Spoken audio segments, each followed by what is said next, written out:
Pecco goes back-to-back. Bastianini shocks everybody. Remy blows his chance, but he probably would have got him. Fenati bins it when he probably could have just got out and walked from that point. And Dennis Foggia just continues to be the man in Moto3. Let's wrap up a bloody quality Mazzano weekend. Nothing like it. Now, a lot to go over here because there was just so much going on in that weekend, those 3 races, even qualifying, stuff like that. So, one man drops out of the top 10 this week. It is, unfortunately, Brad Binder has finally dropped out after his Big Balls Brad win in Austria. Just not following it up with the results. He has been overtaken by someone who isn't at number 10. He's higher. So let's get into our top 10. At number 10, Sergio Garcia, staying from last week's position. Tough run of late. Managed to pick up a 4th position this week. Fine.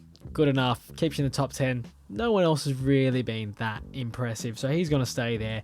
And our big move, our talking point, our superstar from the weekend, other than Pecco, but our superstar from the weekend is Enea Bastianini on a 2-year-old Ducati, which we've been told it just doesn't turn, it doesn't do anything, you can't get it, you just can't get it in, it doesn't do that bit. But Enea, granted at a circuit that he's probably lapped about 6,000 times, has the race of his life, and this kid has something. We mentioned him last week. There's something going on with this kid. I really, really like the way he's going, and then hopefully next season he can build on this. He's up to number 9 this week. What a top ride. He's left factory riders on factory bikes way behind. It's not like he just pipped them. It was a tussle and guys got ran wide and he slipped up the inside. No, none of that shit. He just genuinely brained them on the day. Moving on from him, at number 8, we've got Aleix Espargaro.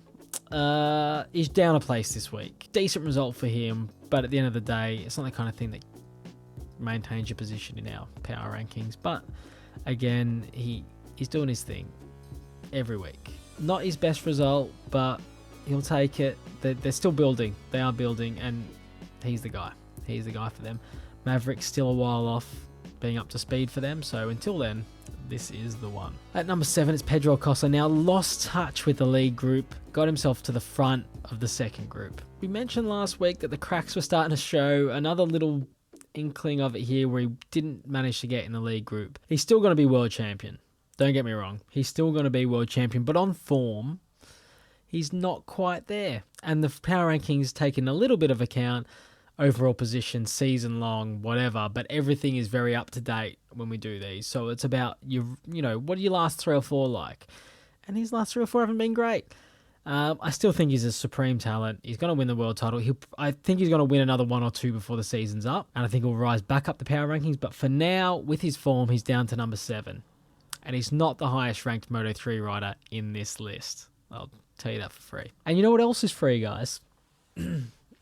Liking the video and subscribing to Rob GP. Hit like, hit subscribe. In fact, hit dislike. Comment. Say, Rob, you're a shit eater. Comment, Rob, I really love your videos. Anything. Engage with the videos. We're trying to grow and build the channel. Thank you very much. Moving on to number 6. And number 6 is Johan Mir. Qualifying is still hurting Suzuki. It's still hurting Suzuki. And we can talk about Rins. He's crashed again, but I'm really not that interested in spending much time on him. Johan Mir, he's the world champion. Look, he'll say he's not given up the ghost, although I think he might have said that he has given up the ghost, to be honest. But he was never really there in the first place, is the point. I got sold by the Suzuki Dream at the start of the season. I thought they were going to be the team to beat. I thought that bike was just too good on too many circuits. And even if they didn't qualify that well, the consistency was going to be there. But when guys go and win as many races as Fabio has, and even now, like with Ducati, both the factory riders have won 2 races each. You've got to win races. You cannot win a world championship only winning 1 race. I know he did last season, but that shit doesn't fly in a normal year. And this is a bit more of a standard year, right? Like, your guy who wins a lot of races is going to win the world championship. You know, that capitulation isn't coming from Fabio, is it? It's just not going to come. Because, again, on race pace, not bad. He had enough. If he started higher, maybe he could have got a bit more out of it. Ended up 6th officially, but 5th on the road with a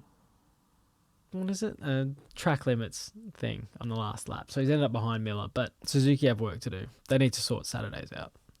At number 5, and I said it last week, the in-form man in the paddock is Dennis Foggia. I'm actually going to bring this up here. What's his form been like? He's just... This guy's unreal. This guy is unreal.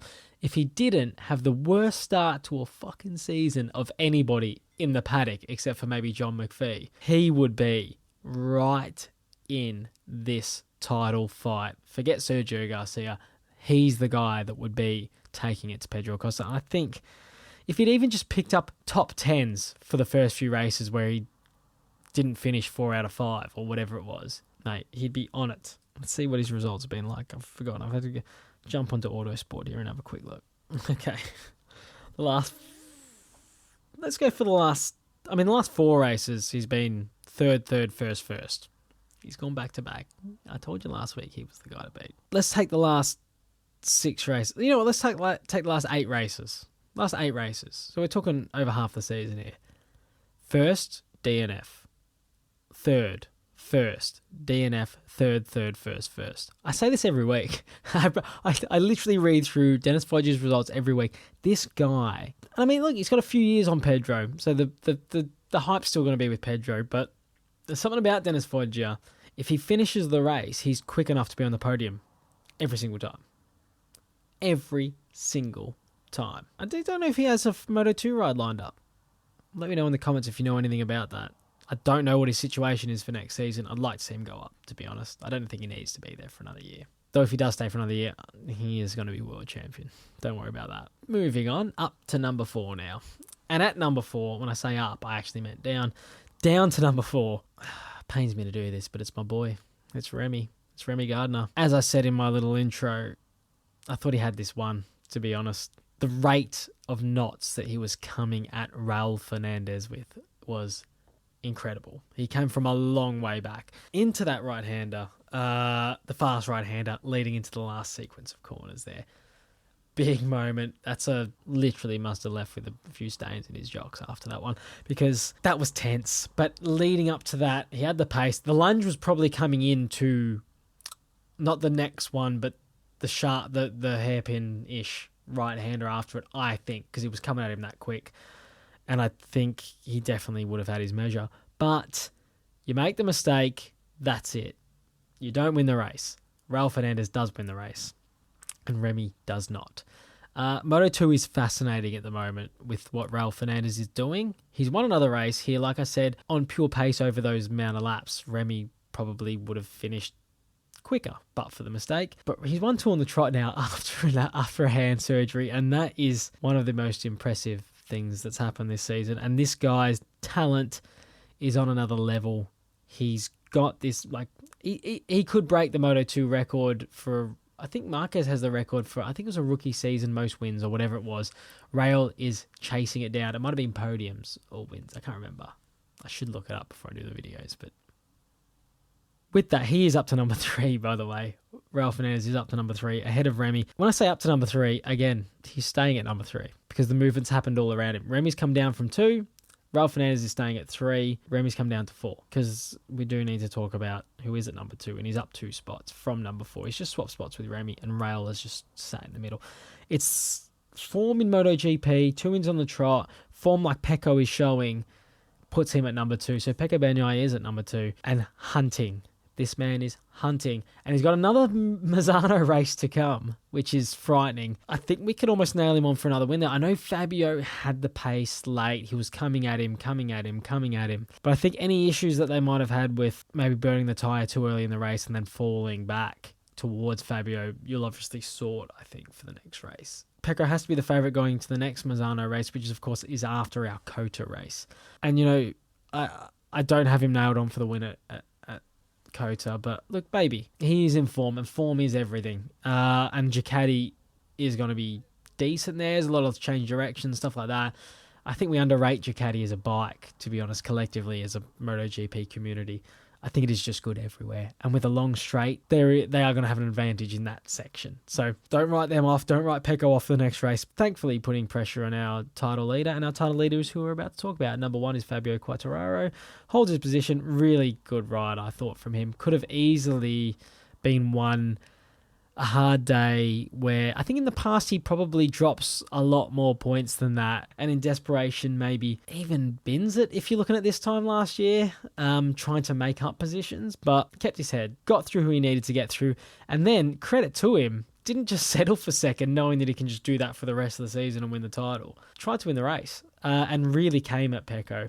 And I thought he was excellent at the weekend. He was. If Bastianini didn't do a Bastianini, he was probably close to my rider of the day, considering the tough weekend he'd had. I think Pecco was exceptional though, but he was close to my rider of the day, considering his wet weather running he needs to sort out. You can't just not be good in the wet, But he's lucky the rain held off. He's very lucky, but he did what he needed to do on the day. Good ride, hold number one position, and that is our power rankings for another week.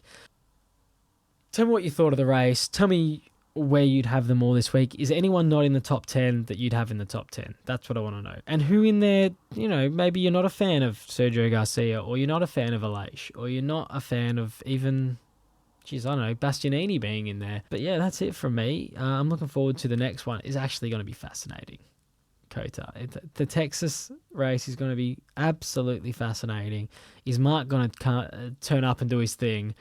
If he does, then it's over for everyone else. If he does, then it's over. Is the Ducati just going to be strong enough through the technical sections and the changes of direction to then brain them down the straight? Is Fabio going to get enough from the Yamaha to, keep up down the straight, but then have enough pace to pull away in the rest of the circuit? This circuit is offering up a huge unknown. And once again, for another week, guys, that is it. Make sure, like I mentioned earlier, like and subscribe. If you've watched this long through the video, it's a longer one this week, I think. Or it's going to end up being a longer one even when I edit it down. I really appreciate you watching through the videos. It is hard with a new channel. We obviously, as you can see, are low on subscribers and views and things like that. So if you are one of the people watching through the end of the video, thank you very much. I really appreciate it. And we'll see you on the next one. There will be another one coming before. It'll be a fantasy MotoGP video coming before the US race. I won't have anything in between because I'm off to Dublin for a wedding. So I'm away again. I'm away a lot. But yeah, thanks. See you on the next one. Have a good one, guys. Chin fucking chin.